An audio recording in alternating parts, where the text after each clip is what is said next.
Welcome to the HAYA podcast, where we discover healing through the stories of healers. HAYA comes from the Arabic word hayat, meaning life-giving. In a world full of energy-draining food, relationships, corporations, and ways of being, it can sometimes feel impossible to find spaces that actually fill us up. May this be that space for you. May the traumas and triumphs of wellness practitioners and product makers inspire you to go within, dive deep, and uncover the gifts of healing within your own story so that you may become a life giver too. So I am going to set or light a candle, just as an opening of kind of the circle and the space, and whatever comes through, comes through. So thank you, Maria, for being here. This is my very first interview, actually, with one of our brands. So thank you, Taylor. It is an honor to be here and to be working with such a beautiful, heart-centered businesswoman. So thank you for having me on. Thank you. I'm so excited for our collaboration. And we'll have to shout out Misty Brown for connecting us. Absolutely. Absolutely. We'll have to have her on here soon, I'm sure. So, yes, we are here. And we're just going to take a moment to settle in to ourselves, to our bodies, to our breaths, to this moment in space-time.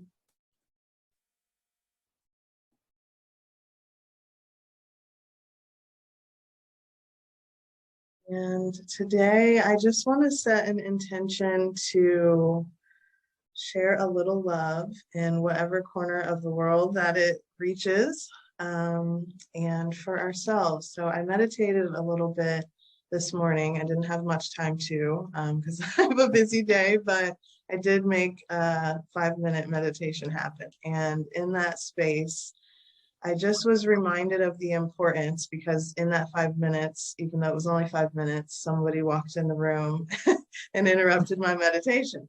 Right.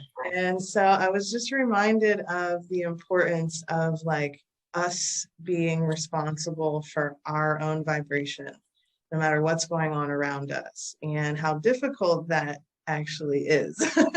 So even for, those of us that have been on this journey for a while of healing and of, just trying to be as conscious and just bettering ourselves, I think we struggle too. And it's important for us to talk about the things that help us get through, and talk about the times where we don't get through and we come out, of our meditative space and our heartfelt space, and we're like, yeah, and we're screaming at people because we have those sides, right? There's balance, we're dual beings. So I just wanted to tap into a little bit of your wisdom. I know you've been on this journey for way longer than I have. So I am excited to get whatever wisdom nuggets you have, just from your experience. And so tell us a little bit about who you are and your business that you currently have and how you kind of got in this space. All righty. So I'll try and be as brief as possible because it's a long story. I know it is. My name is Maria Shell, and I am a Wiccan high priestess. I am also a book author of a book called Reflections, Grimoire of a Modern Witch, that talks about sort of the first 25 years of my journey into magic as a spiritual path. For the last 5 years, I have been the owner of Baba Yaga's Hut, which is an online product and services business. And I also hold sacred ceremonies for the public in Dayton, Ohio, around the wheel of the year, celebrating those seasonal cycles and really reaching out with the energies of unconditional love and non-judgment to include anyone who is on a path to better themselves through radical self-love, through utilization of the gifts of Mother Nature to better our lives and to enlighten our way. And also recently, I have been doing some intense deep dive leadership training for myself to step more into my role as a spiritual mentor and a coach and advisor for people who want to do some of that deep dive work, taking a look at their inner shadow and inviting it out to play, as it were, instead of being afraid or in a space where we don't understand why we've created some of our negative habits, thoughts, and feelings. And so teasing those out and helping people to heal from that energy so that they can live a fuller and more beautiful life to their highest potential. So that's kind of what I'm about. I work a lot of plant magic. So I work with herbs and stones and oils. I create not only self-care products, but also magical products that help invoke energies of love and protection and grounding and align the chakras and do all kinds of different things. So that's who I am and what I'm about. And I am super soul mission driven. It is part of my daily life. So just super happy to be here and to be sharing a little bit of my love with all of you. Thank you so much. And thank you for the work that you do. I think we could go off on a whole nother tangent about what I'm about to say, and we won't. But I think that it takes so much power and courage to stand in your power in the world that we live in and to not be afraid. I think fear holds so many people back, and so many people know that fear is what holds people back. And so thank you for not being afraid to stand in your truth, to question things, and to find, to expand your knowledge and vision of what spirituality is and what life is and what love is and our part in all of that. So thank you.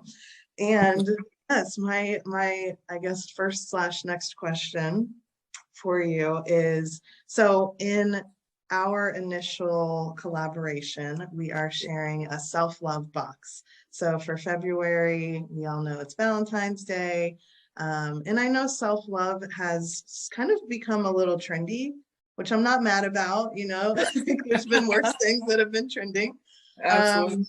But, I don't want it to become like cliche. Like, I think self-love is so important. And so I'm very excited about this box because it's just a practical way for people to just remember and take time to just tune in and set their intentions and just love on themselves a little bit. So tell me a little bit about what candles. So we have a self-love candle in there that you created. That's beautiful. So just tell me a little bit, in your opinion, of why candles are important for self-love, or what that tool kind of means for you in your self-love practice. Well, candles are fire energy, and fire is related to our root chakra. It's related to our Kundalini energy, the energy of the serpent that rises from the flames. It definitely helps us tap into our powerful spiritual energy. It's also the place from which we are grounded. Every magical practice or self-care practice starts with a good foundation, with utilizing the tools of nature through daily practice. And I also believe that it sets a meditative environment, which is calling out to the universe through the energies of the flame rising into the heavens. And so people have gathered around sacred fires through thousands of years in order to send their prayers out into the cosmos. And that's just not super convenient in our world these days. Although I have been blessed to be around many sacred fires in my years as priestess, one of the ways that we can bring that energy into our homes and into our daily lives is through candle magic. And so I create super intentional candles that use the energies of plants and essential oils and are made out of all natural materials to pull in the energies of earth, air, fire, and water into one experience that you can create a meditative or temple environment with, to help manifest more self-love, more intuitive guidance and intention in your magical and daily practices. So, yeah. I love what you said about every practice needing a foundation, or about the foundation being important. And that's what it is for me too. It's like, it's just setting, we just have so much power in our intention, and we have to realize that whether we've been conditioned to, you know, fear certain words or ways of doing things or whatever, fear anything, there is still power in your intention, because you have a brain. You're intending things all the time. Things are being intended. And so we have to be aware. And for me, that's just, it's about the awareness. It's like, I'm here. I am aware that right now I am in control of what I'm focusing on, and what you focus on grows. You know, I think anybody listening to this probably aware of the law of attraction if they're listening this far in. And so that is so real. And so I just think it's so important to like demystify and debunk, right? Like these practices of self-love, because they're so needed, and we're doing intention setting all the time anyway. So you might as well be setting intentions of self-love and intentions of divine guidance and intentions of that which we do want, instead of so much of that which we don't. So thank you for sharing that. Yes. So what about when people are in spaces where they've never seen somebody practice self-love before? They don't really know what that looks like, and nobody around them is really practicing self-love. How can we encourage, or maybe you have a story from before you were practicing self-love, and something that comes through of how we can encourage someone else who doesn't really know where to start, or what that means, or how. Well, I'm gonna shout out a little trigger warning here, because I have a fairly traumatic past. From the time I was like 10 years old, I was being molested, sexually molested by neighbors and friends of the family. And I came into a space where I believed that that someone's physical attraction to me equated love. And I spent a lot of my life seeking external validation for my worth, because of those traumas. I spent a lot of time in bad relationships with men who were trying to change me and control me. And I had a negative narrative in the back of my mind that told me that standing in my power would only cause trouble, and that I needed to surrender my will in order to make peace within those relationships, that somehow that would be for the betterment of the whole family, the whole relationship, the whole dynamic of functioning in a male-dominated world. And it has only been really recently that I have come into a space of radical self-love. And that was kind of shown to me through a medicine journey, where I was able to meet with my inner child and let her know that we were safe now, and that everything that had ever been thrown at us in spite of, you know, the depth of the shadows that we had been accepting as part of ourselves, or that we had even developed as coping mechanisms to survive those traumatic circumstances, were necessary in the wholeness of who we had become. And we hugged it out, you know. And I really came into a space of not only my own magnificence, and that is not at all ego-based, but just a true realization of the miracle that I even exist in this time and space, and that I have been placed here as a divine being to do something impactful in this time of transformation and ascension for our human race, you know. But it also became abundantly clear to me that so many people are dissociating or disconnected from who they really are meant to be on this planet. And so my greatest expression of the gift that has been given to me is to reach back and pull people up out of that belief space that they are not worthy, that they are not a miracle, that they are not a divine being in physical form. That's what drives me. So yeah, self-love is something that can be achieved. It is not always a quick process, but it is a worthy process. And anything I can do to help people attain that, I'm all down. I'm on board. Oh my goodness. I got chills and like started getting a little emotional throughout that. And then the sun hit and then it was beautiful. So your words are so healing. So thank you for opening up and being vulnerable and sharing your story. And I know how hard it can be to just own your story and not be a victim and decide I'm going to use what happened to me to help others. Like, I'm not going to, you know, it's so powerful, and it's an everyday struggle sometimes for so many people. So, oh my goodness, just a moment for all of your love and light.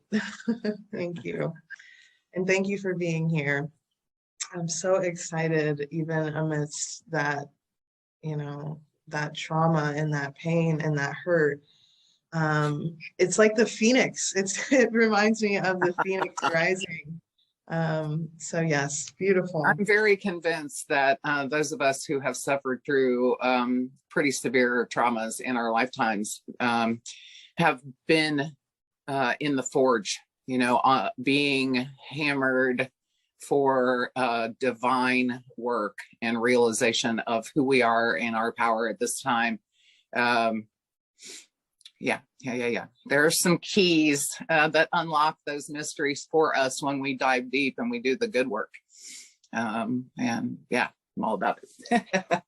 Love that. I love that. And this conversation has been so insightful for me, because we were talking before we started about how we get a little bit lost in the details of our work. And sometimes I'm like, how did I take this big vision that I have for, like, you know, healing and love and peace for the world and all of these things, and now I'm making subscription boxes? Like, how did I get here? That sometimes I have that voice in my head. And so I'm like, this is why, because it's not about a tea bag. It's about the tea bag is giving you time, space to tune in and hear what needs to be heard and heal what needs to be healed and all of the beautiful things. So yeah. Thank you for reminding me just of how important the work we do is. And Thank you. Thank you. Oh, so I feel good. I feel like I want this to be palatable for those listening. And I thank you so much for all that you have shared, all that you have gone through, and your willingness to express that in beautiful ways. I'm so excited for everyone to see what you've created for the self-love box. And yes, thank you. Thank you. Have a beautiful day, and I'll see you soon.